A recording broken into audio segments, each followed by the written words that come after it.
ચેનલના પ્લેલિસ્ટમાં જઈ અને જોઈ લેજો। આજે પ્રથમ આપણે થોડુંક નવું શીખીશું। આ નવું શીખ્યા બાદ આપણે સ્વાધ્યાય 6.4 છે તેની ગણતરી કરીશું। તો ચાલો શરૂ કરીએ। આજે આપણે નવું શીખવામાં પ્રથમ તો બે વિશિષ્ટ ત્રિકોણ સમબાજુ અને સમદ્વિબાજુ ત્રિકોણ છે એના વિશે અભ્યાસ કરવાનો છે। અગાઉ પણ આપણે આ સમબાજુ અને સમદ્વિબાજુ ત્રિકોણ છે એના વિશે સમજી ગયા છીએ, છતાં ફરીથી બીજા જે થોડાક વધારાના ગુણધર્મો છે એ આપણે સમજવાના છે। પ્રથમ જોઈએ સમબાજુ ત્રિકોણ એટલે શું। આપણને ખ્યાલ છે કે ત્રિકોણને કેટલી બાજુઓ હોય છે? તો કે ત્રિકોણને 3 બાજુઓ હોય છે।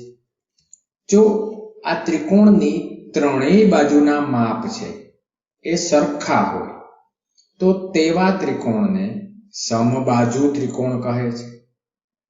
3 બાજુ તમામ બાજુઓની લંબાઈ કેવી હોય? સમાન હોય તો તેવા ત્રિકોણને સમબાજુ ત્રિકોણ કહે છે। હવે આના ગુણધર્મો કયા? તો કે પ્રથમ તો આજે સમબાજુ ત્રિકોણની વ્યાખ્યા છે એમાં જ એક ગુણધર્મ છે એ સમાયેલો છે કે સમબાજુ ત્રિકોણની ત્રણેય બાજુની લંબાઈ છે એ કેવી રહેશે? હંમેશા સમાન રહેશે। આ પ્રથમ ગુણધર્મ। બીજો છે તો કે સમબાજુ ત્રિકોણના તમામ ખૂણાઓના માપ છે એ પણ કેવા હોય છે? તો કે સમાન હોય છે। હવે આપણને ખ્યાલ છે કે ત્રિકોણના 3 ખૂણાના માપનો સરવાળો 180 અંશ થાય છે। હવે જો ત્રણેય ખૂણાના માપ જો સરખા હોય તો દરેકે દરેક ખૂણો છે એ કેવો મળશે? આપણને 60 અંશનો મળશે। એટલે કે સમબાજુ ત્રિકોણ છે એના 3 ખૂણાનું માપ છે એ 60 અંશ, 60 અંશ અને 60 અંશ રહેશે। એટલે કે સમબાજુ ત્રિકોણ છે એ સમકોણ ત્રિકોણ પણ બનશે। આ વસ્તુ આપણે આકૃતિ દ્વારા પણ સમજીએ।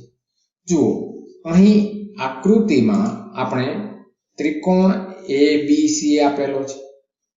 આ જે ત્રિકોણ ABC છે એના ત્રણેય ખૂણા આપણે ત્રણેય બાજુ લઈએ તો કે AB બાજુ, BC બાજુ અને AC બાજુ છે એના માપ કેવા છે? તો કે સરખા છે।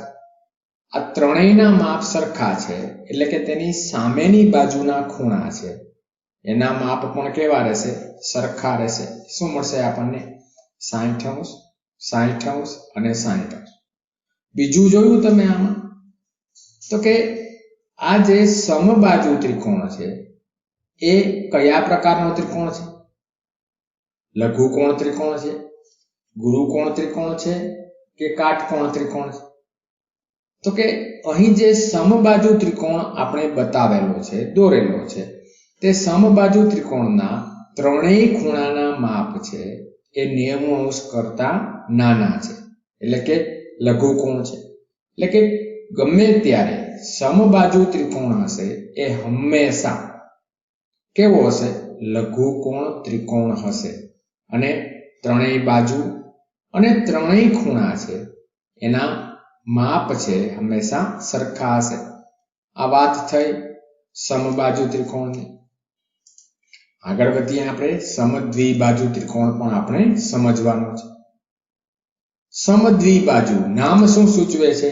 સમ એટલે સરખું, દ્વિ એટલે બે અને બાજુ તો કે જે ત્રિકોણની કોઈ પણ બે બાજુના માપ છે એ સરખા હોય તો તેવા ત્રિકોણને સમદ્વિબાજુ ત્રિકોણ કહે છે। ફરીથી જોઈએ, જે ત્રિકોણમાં બે બાજુઓના માપ સરખા હોય તેવા ત્રિકોણને સમદ્વિબાજુ ત્રિકોણ કહે છે। અહીં સમદ્વિબાજુ ત્રિકોણ છે એના ગુણધર્મો પણ જોઈએ। પ્રથમ તો વ્યાખ્યામાંથી જ ગુણધર્મ મળે છે આપણને કે સમદ્વિબાજુ ત્રિકોણની બે બાજુઓની લંબાઈ કેવી હશે? તો કે લંબાઈ સમાન હશે। હવે જે બે બાજુઓની લંબાઈ સમાન હોય તેની સામેના ખૂણા છે એના માપ પણ કેવા રહેશે? એ સરખા રહેશે. જો અહીં ચોક્કસ માપ છે આપણે આપી શકીશું નહીં, પરંતુ જે બે બાજુઓ સમાન છે તેની સામેના ખૂણા છે સરખા હશે. અહીં આ વસ્તુ આપણે આકૃતિ દ્વારા વ્યવસ્થિત સમજીએ. અહીં XYZ ત્રિકોણ છે, એમાં XY અને XZ આ બંને બાજુઓ સમાન છે. તો કે XY ની સામેનો ખૂણો કયો? તો કે Z. XZ ની સામેનો ખૂણો કયો? તો કે ખૂણો Y. એટલે કે ખૂણો Y અને ખૂણો Z છે એ પણ કેવા હશે? સમાન હશે. અને ત્રીજી એક વસ્તુ અહીં તો કે આ જે સમદ્વિબાજુ ત્રિકોણના બે સરખા ભાગ કરીશું તો પણ આપણને બીજા બે સમદ્વિબાજુ ત્રિકોણ છે આપણને મળશે. આ વાત થઈ બે વિશિષ્ટ પ્રકારના ત્રિકોણની. હવે આજે બાજુઓની લંબાઈની વાત ચાલે છે તો કે ત્રિકોણની બે બાજુની લંબાઈ છે. આપણે જુદા જુદા ત્રિકોણ છે એ લઈએ અને એની ત્રણ બાજુઓ છે એનું માપન કરી અને એનો લંબાઈનો સરવાળો કરીશું તો આપણને શું મળશે? તો કે આપણને એવું મળશે કે ત્રિકોણની કોઈ પણ બે બાજુની લંબાઈનો સરવાળો એ ત્રીજી બાજુ કરતા હંમેશા વધુ. ત્રિકોણની કોઈ પણ બે બાજુની લંબાઈનો સરવાળો છે એ ત્રીજી બાજુ કરતા વધુ હોય છે. આપણે ત્રિકોણ ABC માટે જ લઈએ. પ્રથમ ત્રિકોણ દોરીએ આપણે. અહીં ત્રિકોણ ABC છે. એક બાજુ છે, બે બાજુ એનો સરવાળો છે આપણે લેતા જઈએ AB પ્લસ BC. તો કે જો આ બે બાજુઓ લઈએ ને આપણે, તમે આ જે વસ્તુ છે જુદા જુદા ત્રિકોણ દોરી માપી અને તમે કરી શકશો. AB અને BC નો માપનો સરવાળો છે એ AC કરતા હંમેશા વધારે હશે. એ જ રીતે બીજી બે બાજુઓ લઈએ. કઈ લઈએ આપણે? તો કે BC વત્તા AC. તો એ હંમેશા ત્રીજી બાજુ AB કરતા વધારે હશે. એ જ રીતે ત્રીજી બાજુ લઈએ AC. તો કે AC અને AB છે એ BC કરતા હંમેશા વધારે હશે. જો આ ગુણધર્મનો ઘણી બધી જગ્યાએ ઉપયોગ થાય છે. ફરીથી છે એ શું યાદ રાખવાનું કે ત્રિકોણની કોઈ પણ બે બાજુની લંબાઈનો સરવાળો એ હંમેશા ત્રીજી બાજુ કરતા વધારે હશે. આ વાત થઈ સરવાળાની. તો શું આ રીતનું પરિણામ બાદબાકી માટે પણ મળી શકે ખરું? તો કે હા. બાદબાકી એટલે તફાવત. તફાવત શું મળશે? તો કે તમે ત્રિકોણની કોઈ પણ બે બાજુની લંબાઈનો તફાવત એટલે કે બાદબાકી લો તો એ બાદબાકી છે એ ત્રીજી બાજુ કરતા હંમેશા ઓછી હોય છે. અહીં પણ આપણે ત્રિકોણ ABC દ્વારા સમજીએ. કોઈ પણ બે બાજુ લઈએ AB ઓછા BC તો કે ત્રીજી બાજુના માપ કરતા નાનું હશે. એ જ રીતે બીજી બે બાજુઓ લઈએ BC ઓછા AC એ AB કરતા નાનું હશે. ત્રીજું લઈએ આપણે AC ઓછા AB એ BC કરતા નાનું હશે. તો જો આપણે લંબાઈનો સરવાળો લીધેલો બે બાજુનો અને બે બાજુની લંબાઈનો તફાવત, તો આ જે છે બાજુની લંબાઈનો સરવાળો અને તફાવત પરથી આપણે ત્રિકોણની ત્રીજી બાજુ શું હશે તે નક્કી કરી શકીશું? તો કે હા. કઈ રીતે? તો કે ત્રિકોણની કોઈ પણ બે બાજુની લંબાઈનો સરવાળો છે તેમજ તફાવત છે એના પરથી ત્રિકોણની ત્રીજી બાજુનું માપ શું હશે તે આપણે નક્કી કરી શકીશું. કઈ રીતે? જોઈએ. આપણને ખ્યાલ છે કે ત્રિકોણની કોઈ પણ બે બાજુના માપનો સરવાળો ત્રીજી બાજુ કરતા વધુ હોય છે અને તફાવત ત્રીજી બાજુ કરતા ઓછો હોય છે. એટલે કે કોઈ પણ બાજુ લઈ, ભાઈ મારે બાજુ AB નું માપ શોધવું છે. શું મળશે? તો કે બાકીની બે બાજુના તફાવત કરતા મોટી સંખ્યા અને સરવાળા કરતા નાની સંખ્યા હશે કોઈ પણ બાજુ માટે. અહીં બાજુ AB માટે મેં તમને લખેલું છે એ જ રીતે બીસી માટે તો કે બાકીની બે બાજુનો તફાવત અને સરવાળો છે તેની વચ્ચેની સંખ્યા જ મળશે, તેના સિવાયની બીજી કોઈ સંખ્યા મળી શકશે નહીં. આ જે વસ્તુનો ઉપયોગ છે એ ઘણી બધી જગ્યાએ થાય છે. આ વાત થઈ નવી વસ્તુઓ શીખવાની. હવે આપણે સ્વાધ્યાય 6.4 છે તેની ગણતરી કરીશું.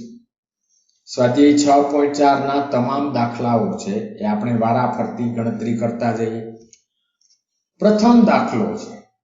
અહીં જો આ દાખલા પ્રથમમાં ત્રિકોણની 3 જુદી જુદી બાજુઓ આપેલી છે.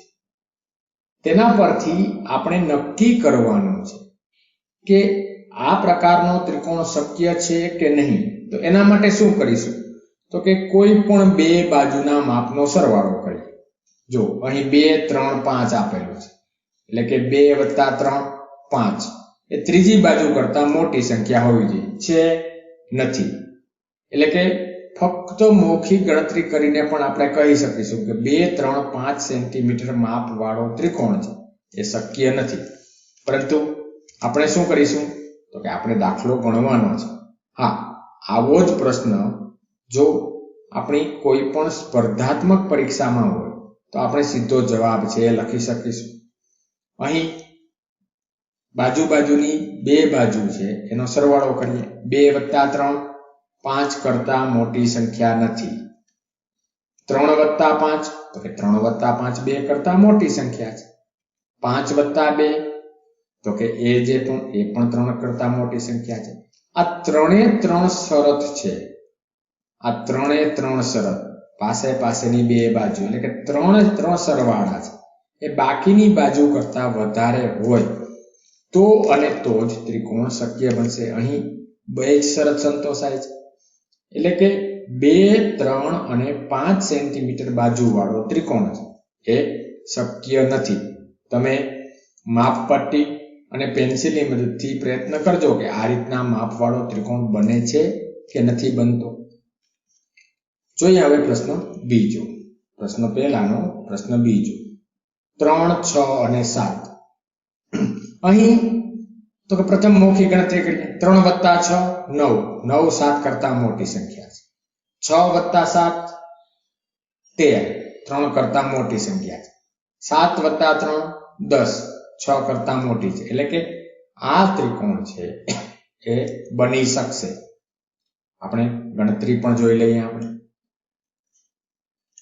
કે 3 + 6 7 કરતા મોટી સંખ્યા એટલે કે થાય છે. 6 + 7 એ 3 કરતા મોટી સંખ્યા. 7 + 3 છે એ પણ 6 કરતા મોટી સંખ્યા છે. એટલે કે 3 સેન્ટીમીટર, 6 સેન્ટીમીટર અને 7 સેન્ટીમીટર બાજુ વાળો ત્રિકોણ છે એ દોરી શકાશે. તમે દોરવાનો પ્રયત્ન પણ કરજો, દોરી શકાશે. પછીનો જોઈએ પ્રશ્ન પહેલાનો ત્રીજો. 6, 3 અને 2. પ્રથમ મૌખિક ગણતરી. 6 + 3 9. 9 2 થી મોટી સંખ્યા છે. 3 + 2 5. 5 છે 6 કરતા નાની સંખ્યા છે. એટલે કે આપેલો ત્રિકોણ રચી શકાશે નહીં. જો કોઈ પણ 3 માંથી એક બાજુનો સરવાળો છે એ ત્રીજી બાજુ કરતા ઓછો મળે તો તેવો ત્રિકોણ ક્યારેય પણ શક્ય બનશે નહીં. એટલે 6 + 3 2 થી મોટી સંખ્યા છે. 3 + 2 એ 6 થી મોટી સંખ્યા નથી. 2 + 6 તો કે એ પણ 3 થી મોટી સંખ્યા છે. 3 માંથી કોઈ પણ એક શરત ન સંતોષાય તો આપેલી બાજુ વાળો ત્રિકોણ છે બની શકતો નથી. એટલે કે 6 સેન્ટીમીટર, 3 સેન્ટીમીટર અને 2 સેન્ટીમીટર બાજુઓ ધરાવતો ત્રિકોણ બનાવવો શક્ય નથી. આગળ વધીએ આપણે પ્રશ્ન બીજા. આપણને ત્રિકોણ PQR આપેલો છે. તેના અંદરના ભાગમાં બિંદુ O છે. હવે અહીં જુદા જુદા 3 પ્રશ્નો આપેલા છે, તેના આપણે જવાબ આપવાના છે. એ પહેલા આપણે થોડીક રચના કરીએ કે ત્રિકોણ PQR ના અંદરના ભાગમાં જે બિંદુ O છે તેને ત્રિકોણના શિરોબિંદુઓ સાથે જોડી દઈએ. અહીં આકૃતિમાં બતાવ્યું કે જોડેલું છે. આપણે અંદર જોડેલું છે એટલે આપણે તેને ત્રુટક રેખાઓથી બતાવેલું છે. પ્રશ્ન પહેલો એવો આપેલો છે કે OP વત્તા OQ છે એ PQ કરતા વધારે છે. હા, શા માટે વધારે છે? તો કે અહીં ત્રિકોણ બને છે, એટલે કે જવાબ આવશે હા. શા માટે? તો કે POQ ત્રિકોણ રચાય છે. બીજો પ્રશ્ન છે OQ વત્તા QR એ ત્રીજી બાજુ કરતા વધારે છે. તો કે હા, અહીં પણ વધારે છે. ROQ ત્રિકોણ બની શકશે. અહીં OQ વત્તા OR આવશે, એટલે કે RQ QR OQ વત્તા OR આવશે. અહીં QR નહીં પરંતુ OR આવશે. પછીનો ત્રીજો પ્રશ્ન છે QR વત્તા OP એ શું RP કરતા વધારે છે? તો કે હા. શા માટે? તો કે ROP ત્રિકોણ રચાય છે. અહીં ROQR નહીં પરંતુ અહીં પણ RO આવશે. QR નહીં પરંતુ ત્યાં આવશે OR આવશે. OR વત્તા OP એ RP કરતા મોટા છે. તો કે હા. શા માટે મોટા છે? તો કે અહીં ત્રિકોણ આપણને રચાયેલો દેખાય છે તેના માટે. આપણે એક પણ બાજુના માપ છે એ માપવાના નથી. આ થયો પ્રશ્ન બીજો. આગળ વધીએ પ્રશ્ન ત્રીજા. ત્રિકોણ ABC આપણને આપેલો છે, તેની મધ્યગા આપેલી છે. આપણે ખ્યાલ છે કે મધ્યગા એટલે ત્રિકોણના કોઈ પણ શિરોબિંદુને સામેની બાજુના મધ્ય બિંદુ સાથે જોડતો રેખાખંડ. આપણે શું શોધવાનું છે? તો કે AB BC વત્તા CA એ AM નું બમણું થાય છે કે નથી થતું એ આપણે શોધીએ. ચાલો, પ્રથમ જે પણ મધ્યગા અથવા તો વેધ હશે એ ત્રિકોણના હંમેશા બે ભાગ કરશે. એટલે કે ABC માટે મધ્યગા બે ભાગ કરે છે. કયા કયા? તો કે બે ત્રિકોણ, ત્રિકોણ ABM અને ત્રિકોણ ACM. હવે આપણને બીજો પણ ખ્યાલ છે કે ત્રિકોણની બે બાજુની લંબાઈનો સરવાળો ત્રીજી બાજુની લંબાઈ કરતા હંમેશા વધુ હોય છે. એટલે કે પ્રથમ આપણે લઈએ ત્રિકોણ ABM.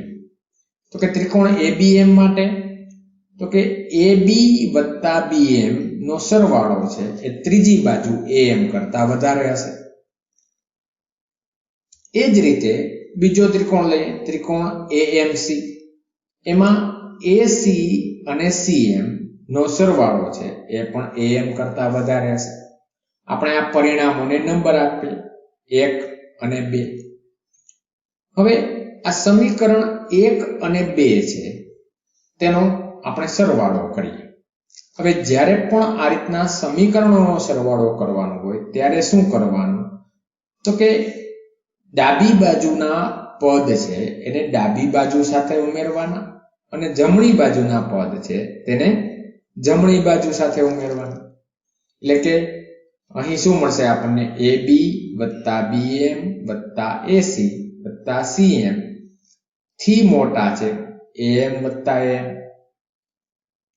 હવે AB વત્તા BM વત્તા CM, જો અહીં મેં ગોઠવણી કરેલી છે, પદની શું કરેલી છે? ગોઠવણી. આ જે BM અને CM છે એને એક સાથે લીધેલા છે. શા માટે લીધેલા છે એ હમણાં જ તમને ખ્યાલ આવશે. AM માં AM ઉમેરીશું તો શું મળે આપણને? 2AM મળશે. હવે આપણને રકમમાં જ આપેલું છે કે ત્રિકોણ ABC ની AM છે એ મધ્યગા છે. મધ્યગા છે એ સામેના બિંદુનું કોઈ પણ એક બિંદુ હશે. એટલે કે M છે એ BC રેખાખંડનું એક બિંદુ છે. એટલે કે બિંદુ M છે એ BC રેખાખંડને બે જુદા જુદા ભાગ BM અને CM માં વિભાજન કરે છે. એટલે કે BM વત્તા CM બરાબર શું થશે? તો કે બીસી. આ જે સમીકરણ 4 ની જે કિંમત આવી તે સમીકરણ 3 માં મૂકી દઈએ આપણે. એટલે કે સમીકરણ 3 માં bm વત્તા cm છે તેની જગ્યાએ શું મૂકી દેશું આપણે? બીસી. એટલે કે ab વત્તા બીસી વત્તા એસી એ 2am થી મોટા થશે. જે આપણે સાબિત કરવાનું છે કે થાય છે કે નહીં, તો કે થાય છે. આ જે પરિણામ છે સાચું છે. આ થયો પ્રશ્ન ત્રીજો. આગળ વધીએ આપણે પ્રશ્ન ચોથા તરફ. પ્રશ્ન ચોથામાં આપણને ચતુષ્કોણ એબીસીડી આપેલો છે. આપણને શું ચકાસવાનું છે? તો કે ચારે ચાર બાજુનો સરવાળો AB BC CD અને D નો સરવાળો આ વિકર્ણોના સરવાળા કરતા મોટો થાય છે કે નથી થતો.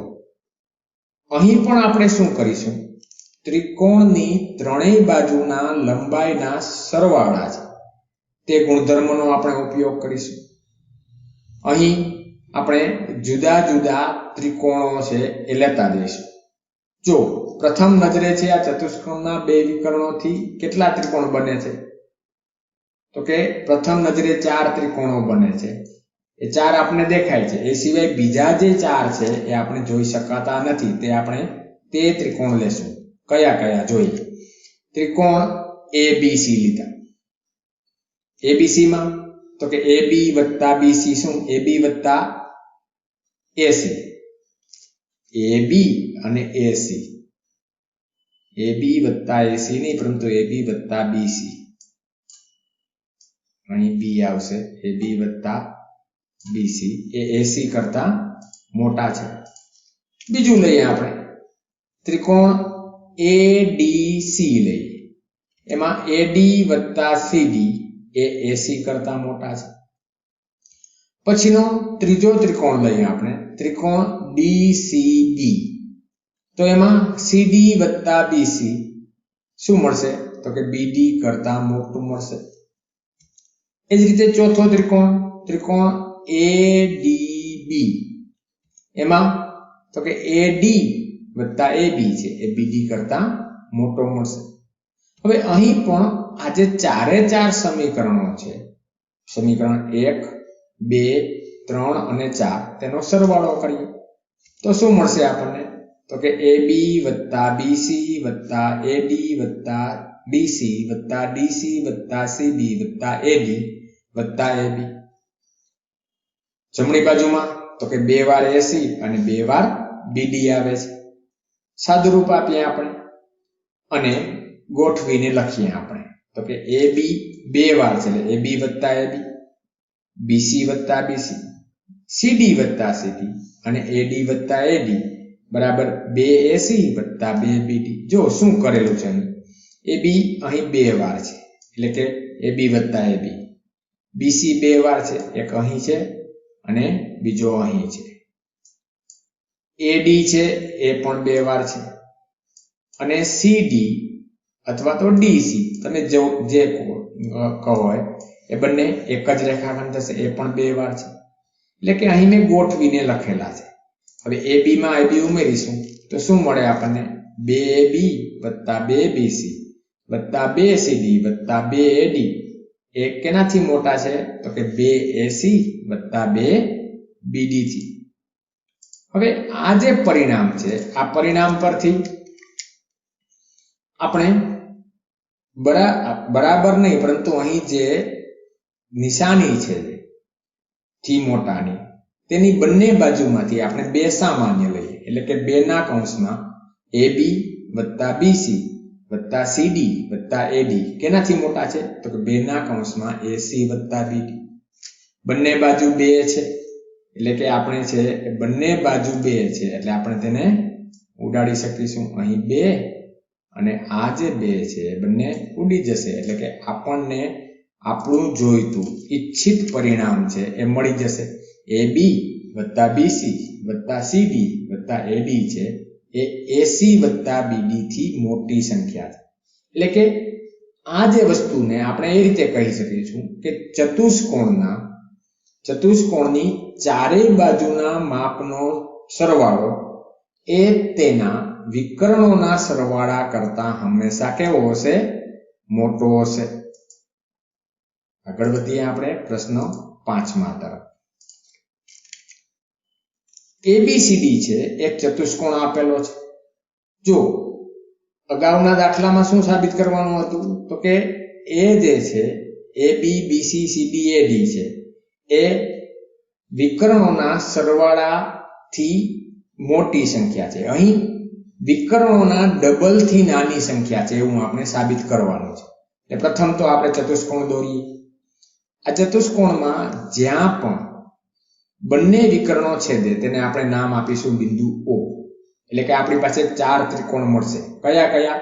તો કે AOB, BOC, COD અને AOD. આપણે આ 4 ત્રિકોણનો ઉપયોગ કરીશું. ત્રિકોણના ત્રણે ત્રણ બાજુના માપના સરવાળાનો ગુણધર્મ આપણને ખ્યાલ જ છે. અહીં પ્રથમ ત્રિકોણ લઈએ આપણે AOB. હવે જો AOB ત્રિકોણ લેશું તો AO + OB એ AB કરતા કેવી સંખ્યા થશે? તો કે એ મોટી સંખ્યા. અથવા તો AB છે એ OA અને OB ના સરવાળા કરતા નાની સંખ્યા થાય. એ જ રીતે ત્રિકોણ BOC લઈએ તો એમાં શું મળશે? BC છે એ OB + OB ના સરવાળા OB + OC ના સરવાળા કરતા નાની સંખ્યા થાય. ત્રીજો ત્રિકોણ લઈએ COD તો એમાં OC + OD છે એનો સરવાળો CD કરતા વધારે થશે. અને ચોથો ત્રિકોણ AOD લઈએ તો એમાં OA + OD એ જે છે AD કરતા મોટી સંખ્યા થશે. અહીં પણ આ જે 4 સમીકરણો છે તેનો આપણે સરવાળો કરીએ તો શું મળે આપણને? તો કે ડાબી બાજુ AB + BC + CD + AD મળશે. જ્યારે જમણી બાજુ શું મળશે? તો કે OA 2 વાર મળશે, OB 2 વાર મળશે, OC 2 વાર મળશે અને OD 2 વાર મળશે.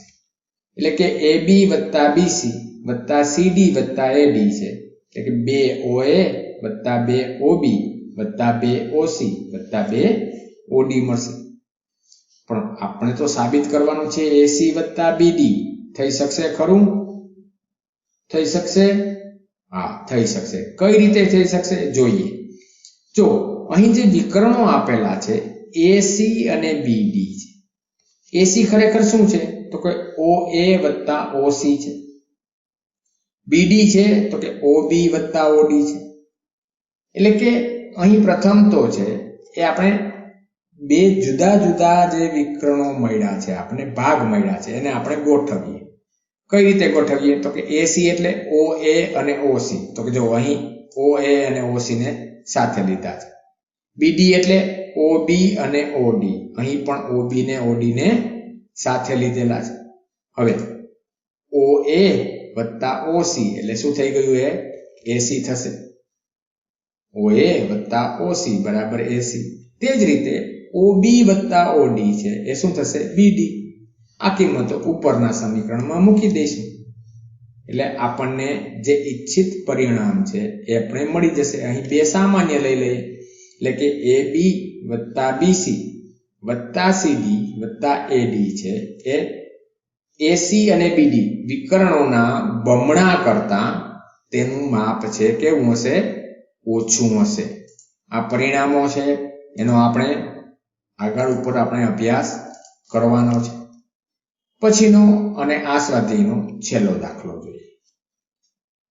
આપણને શું આપેલું છે કે ત્રિકોણની બે બાજુની લંબાઈ આપેલી છે. શું આ ત્રિકોણની ત્રીજી બાજુની લંબાઈ શું હશે તે શોધી શકીશું? તો કે હા. કઈ રીતે?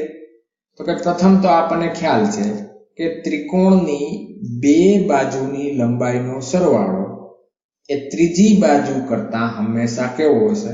વધુ હોય છે.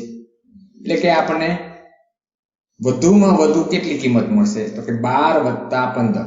અહીં 12 સેન્ટીમીટર અને 15 સેન્ટીમીટર આપણને લંબાઈ આપેલી છે. એટલે કે સરવાળો કરીશું તો શું મળે? તો કે 12 + 15 શું મળે? 27. 12 + 15 27. એટલે કે આ ત્રિકોણની મોટામાં મોટી બાજુનું માપ અથવા તો મોટામાં મોટું માપ છે એ 27 કરતા નાનું હશે. બીજું તો કે ત્રિકોણની બે બાજુનો તફાવત છે એના કરતા ત્રીજી બાજુનું માપ છે કેવું હશે? વધુ હોય છે. એટલે 15 માંથી 12 જશે તો 3. એટલે કે આ આપેલ ત્રિકોણની ત્રીજી બાજુનું માપ છે એ 3 સેન્ટીમીટર કરતા વધારે અને 27 સેન્ટીમીટર કરતા ઓછું હશે. આ સિવાય બીજું કોઈ પણ માપ છે આપણને મળી શકશે નહીં. એટલે કે 4 મળી શકે, 5, 6, 7 કોઈ પણ મળી શકે. અપૂર્ણાંક પણ મળી શકે આપણને. એટલે કે જો અહીં તફાવત અને સરવાળા આ બંને ગુણધર્મનો ઉપયોગ કરી અને ત્રિકોણની ત્રીજી બાજુનું માપ શું હશે તે આપણે આસાનીથી